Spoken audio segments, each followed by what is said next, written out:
د واکسینو دغه کمپاین چې نږدې 1,15,000 هغه ماشومان چې عمرونه یې له 5 کالو کم وي 2 څاڅکي واکسین به ورته تطبیق شي.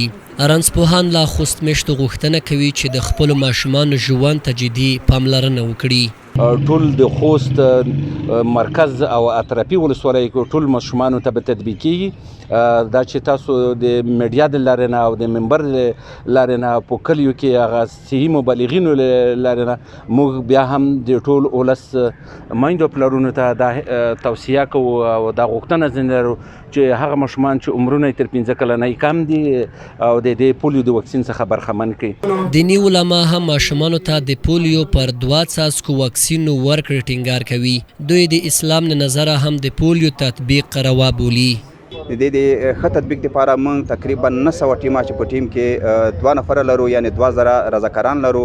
دا 2000 رضاکاران د 14 کوردیناتورانو چې د ولسوالۍ نظمینو په واسطه تنظیمیږي او د دې سره سره 14 نفره د دې سوپروایزران دي چې د کوردیناتورانو لاندې کار کوي او د دې نه وروسته موږ په دویم قدم کې آی سی مانیټوران لرو چې هغه 14 نفره دي او د پروګرام د ښه تطبیق د ارزیابۍ په خاطر بیا د پروګرام نه وروسته 15 پی سی ای مانیټوران لرو چې د کمپاین نه وروسته د دې کمپاین د معلوماتو د ایجاد په خاطر موږ معلومات راکوي په کار اچولي.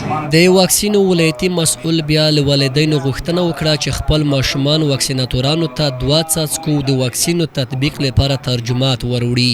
خوست په ولسونو باندې غږ کوو چې تاسو زموږ د ټیمونو سره همکاره پاتې شئ، ځکه چې پولیو واکسین هغه واکسین دی چې دا د اسلام له نظره واقعي تدابیر دي چې مخکې نه چې مریضۍ سړي ته راغلي نه وي نو هغې نه مخکې سړی باید د ځان حفاظت وکړي.